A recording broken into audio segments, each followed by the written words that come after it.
a maenad of the cycles of desire. Around a light she must not dare to touch, hastening towards a far-off, unknown goal. Earth followed the endless journey of the sun.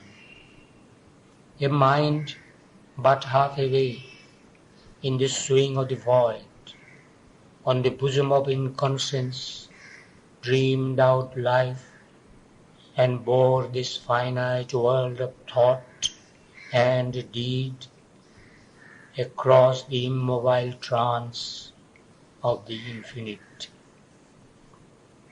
A vast immutable silence with her ran, prisoner of speed upon a jewelled wheel. She communed with the mystic heart in space. Amid the ambiguous stillness of the stars, she moved towards some undisclosed event, and her rhythm measured the long whirl of time.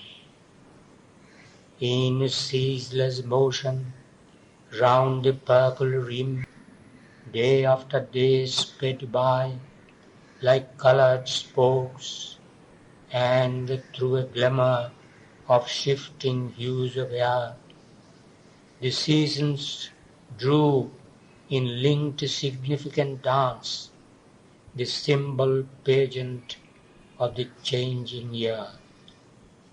Across the burning languor of the soil paced summer with his pomp of violent noons, and stamped his tyranny of torrid light and the blue seal of a great burnished sky.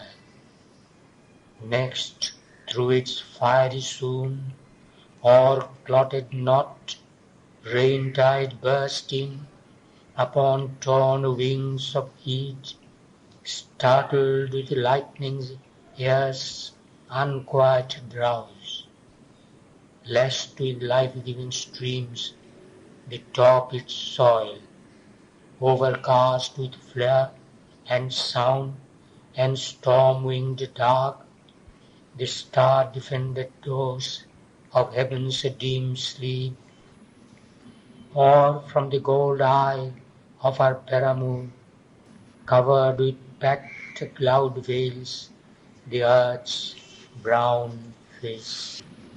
Armies of revolution crossed the time field. The clouds' unending march besieged the world.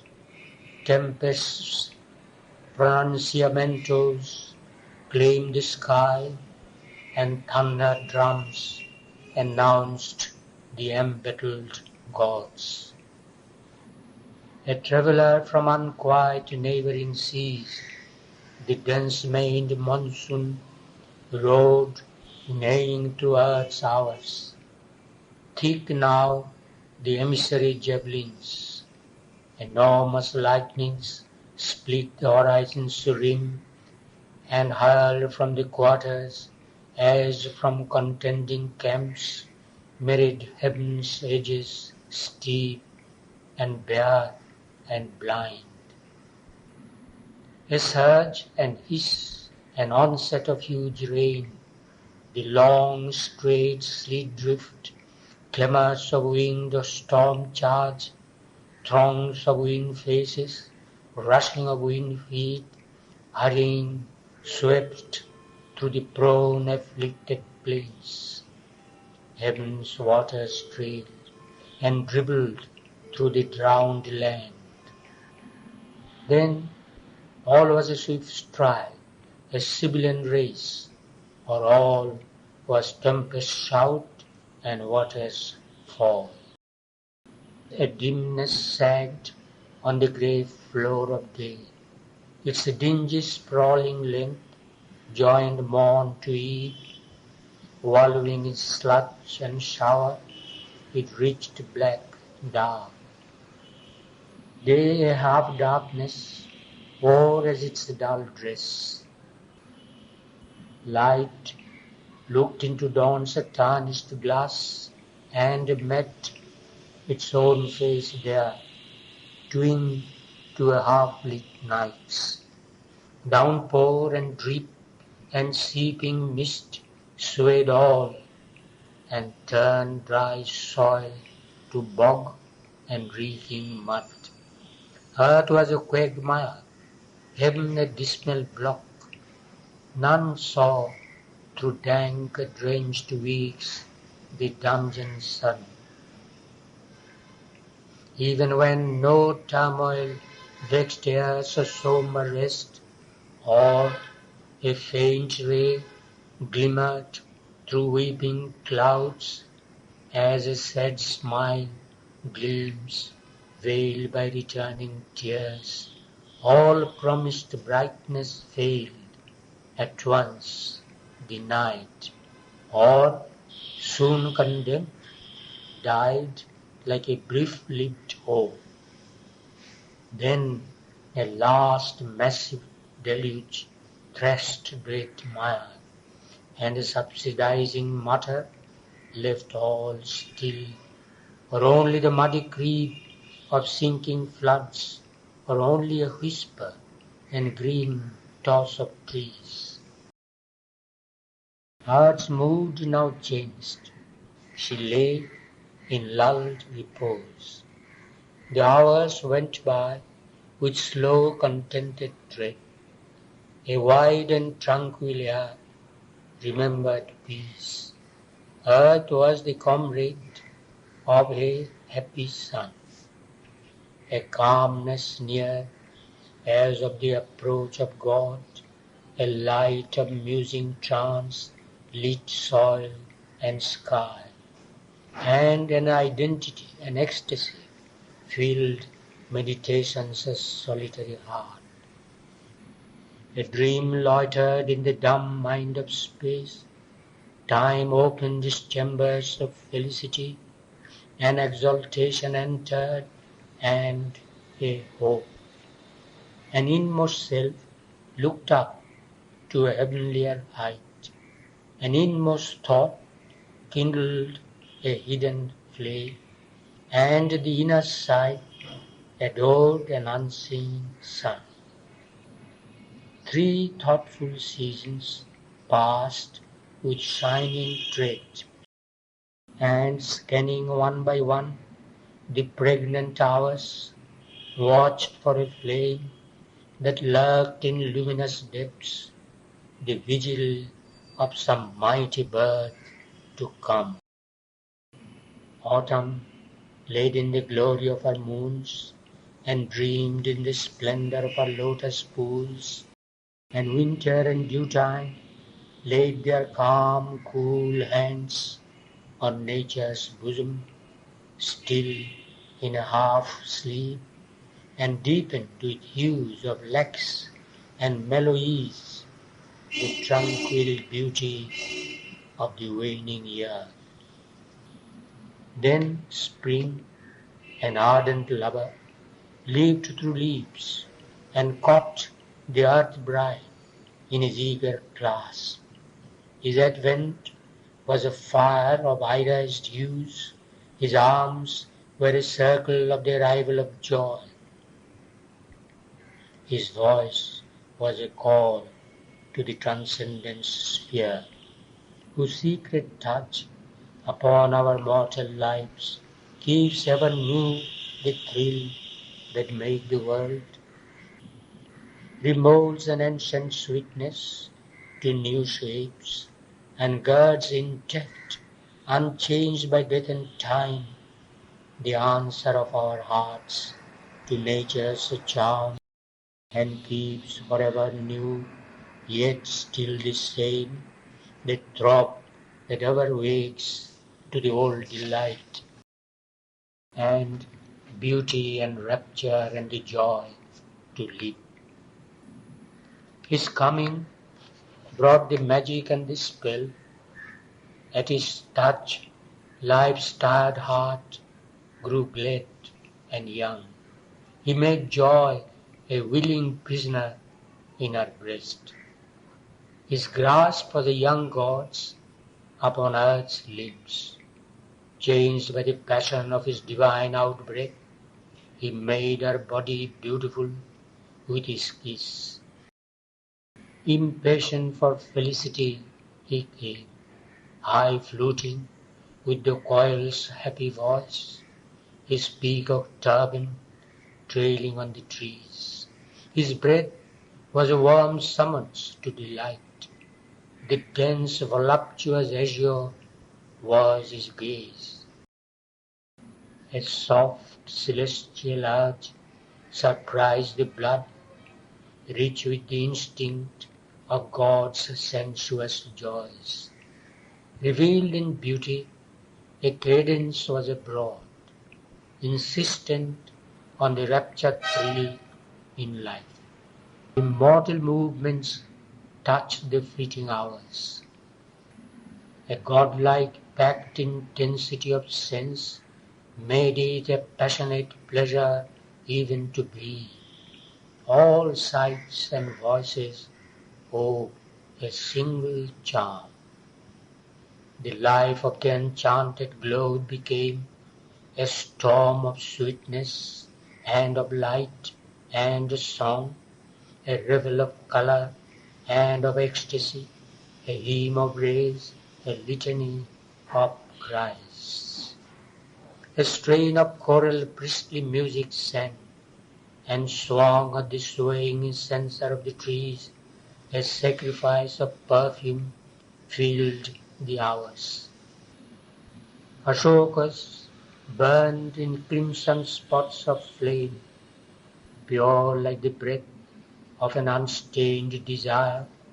White jasmines haunted the enamored air, pale mango blossoms fed the liquid voice of the love-maddened coil, and the brown bee muttered in fragrance mid the honeybuds. The sunlight was a great god's golden smile. All nature was a beauty's festival. In this high signal moment of the gods, answering earth's yearning and our cry for bliss, a greatness from our other countries came.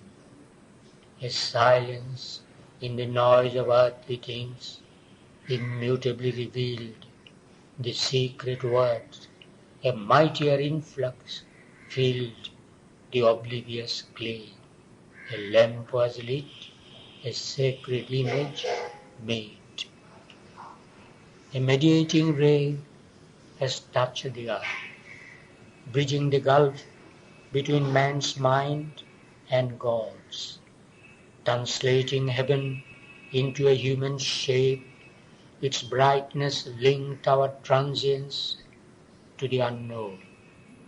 A spirit of its celestial source aware descended into earth's imperfect mould, and wept not, fallen into mortality, but looked on all with large and tranquil eyes. One had returned from the transcendent place, and bore anew the load of mortal breath, who had striven of old with our darkness and our pain. She took again her divine, unfinished task, survivor of death and the ionic years. Once more with her fathomless heart she fronted time. Again there was renewed, again revealed, the ancient closeness by earth vision veiled, the secret contact broken off in time, a consanguinity of earth and heaven between the human portion toiling here and an as yet unborn and limitless force. Again the mystic deep attempt began, the daring wager of the cosmic game. For since upon this blind and whirling globe earth blossomed first quivered with the illumining mind, and life invaded the material sheath, afflicting in conscience with the need to feel, since in infinity silence woke a word. A mother wisdom works in nature's breast to pour delight on the heart of toil and want, and press perfection on life's stumbling powers, impose heaven's sentence on the obscure abyss, and make dumb matter conscious of its God. Although our fallen minds forget to climb, although our human stuff resists or breaks, she keeps her will that hopes to divinize clay. Failure cannot repress, defeat, overthrow. Time cannot weary her, nor the void subdue. The ages have not made her passionless. No victory she admits of death or fate. Always she drives the souls to new attempt. Always her magical infinitude forces to aspire the inert brute elements. As one who has all infinity to waste, she scatters the seed of the eternal strength on a half-animate and crumbling mold, plants heaven's delight in the heart's passionate mire, pours God its seekings into a bare beast frame, hides immortality in a mask of death. Once more that will put on an earthly shape. A mind empowered from truth's immutable seed was framed for vision, an interpreting act, and instruments were sovereignly designed to express divinity in terrestrial science. Outlined by the pressure of this new descent, a lovelier body formed than earth had known. As yet a prophecy only, and a hint, the glowing arc of a charmed unseen whole, it came into the sky of mortal life, bright like the crescent horn of a gold moon, returning in a faint, illumined eve. At first glimmering like an unshaped idea, passive she lay, sheltered in wordless sleep, involved and drowned in matter's giant trance, an infant heart of the deep-caved world plan, in cradle of divine inconscience rocked by the universal ecstasy of the suns. Some missioned power in the half-awakened frame nursed a transcendent bird's dumb glorious seed, for which this vivid tenement was made. But soon the link of soul with form grew sure. Flooded was the dim cave with slow, constant light. The seed grew into a delicate, marvelous bud. The bud disclosed a great and heavenly bloom.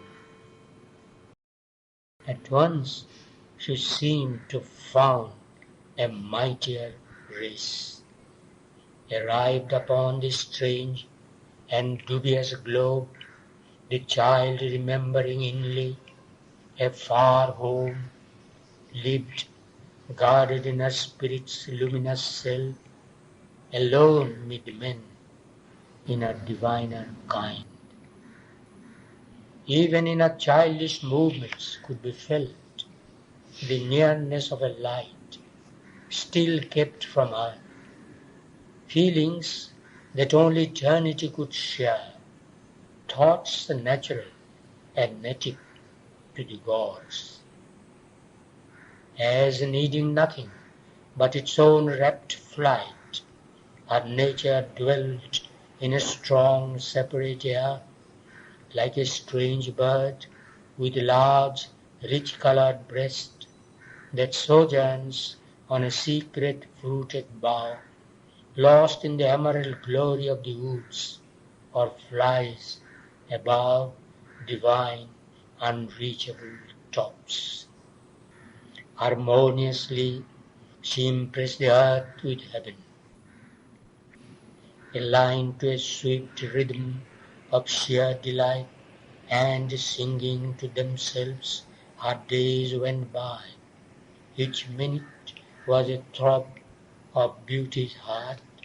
The hours were tuned to a sweet tone content, which asked for nothing, but took all life gave, sovereignly as a nature's inborn right. Near was her spirit to its parent sun, the breath within to the eternal joy. The first fair life that breaks from nature soon mounts in a line of rapture to the skies. Absorbed in its own happy urge, it lives, sufficient to itself, yet turned to all. It has no seen communion with its world, no open converse with surrounding things. There is a oneness native and occult that needs no instruments and erects no form. In unison it grows with all that is. All contexts it assumes into its trance. Love-tossed consents to the wind's kiss and takes, transmutingly, the shocks of sun and breeze. A blissful yearning riots in its leaves, a magic passion trembles in its blooms, its boughs aspire in hushed felicity. An occult goddess of this beauty is cause. This spirit, an intimate guest of all this charm, this sweetness's priestess, and this reveries muse. Invisibly protected from our sense, the dryad lips, drenched in a deeper ray, and feels another air of storms and calms, and quivers inwardly with mystic rain. This, at a heavenlier height, was shown in her. Even when she bent to meet earth's intimacies, her spirit kept the stature of the gods. It stood, but was not lost in matter's reign. A world translated was her gleaming mind, and marvel-mooned, bright, crowding fantasies fed with spiritual sustenance of dreams, the ideal goddess in her house of gold. Aware of forms to which our eyes are closed, conscious of nearnesses we cannot feel, the power within her shaped her molding sense in deeper figures than our surface types.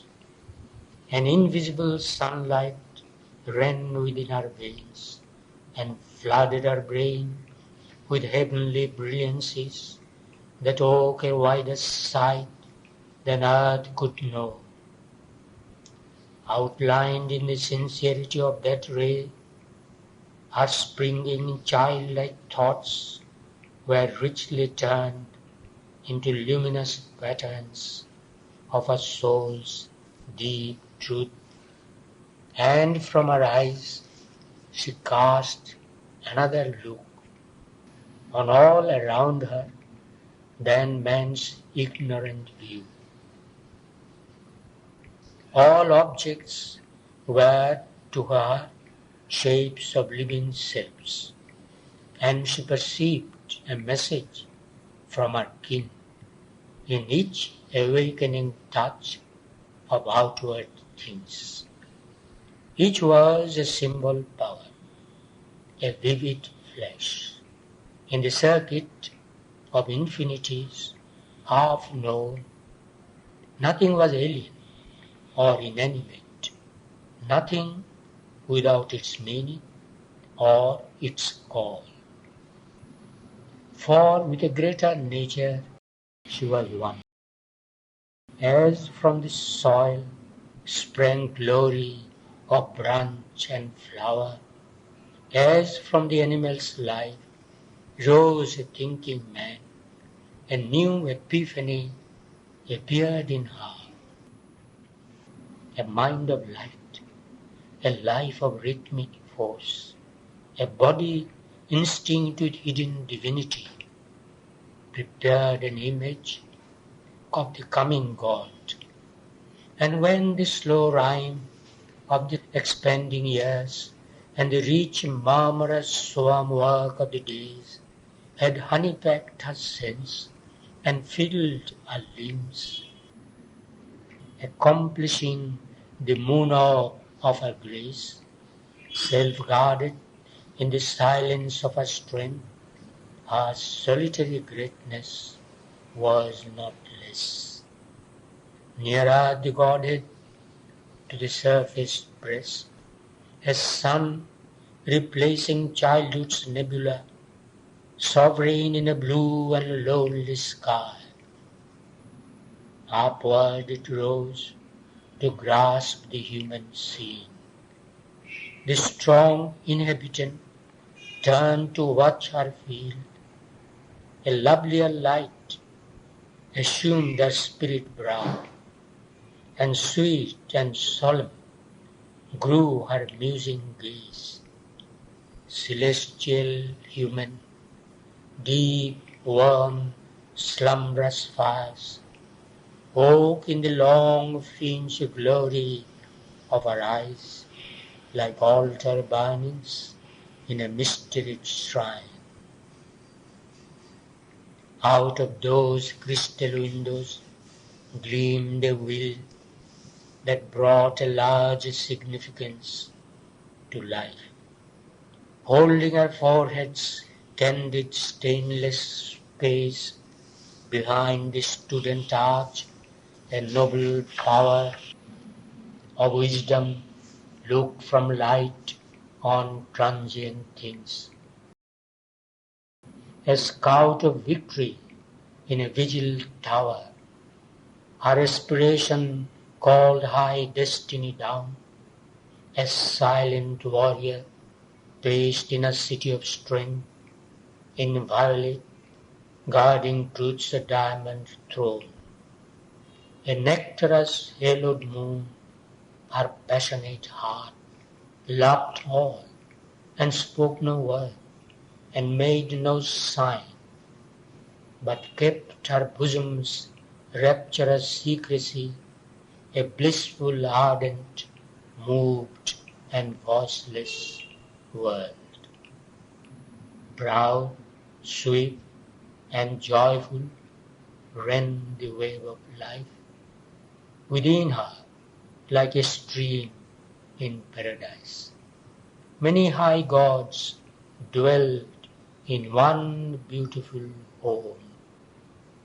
Yet was her nature's all a perfect whole, harmonious like a chant with many tones, immense and various like a universe. The body that held this greatness seemed almost an image made of heaven's transparent light. its charm. Recall things seen in visions hours, a golden bridge spanning a fairy flood, a Muntaj palm tree single by a lake, companion of the white and glimmering peace.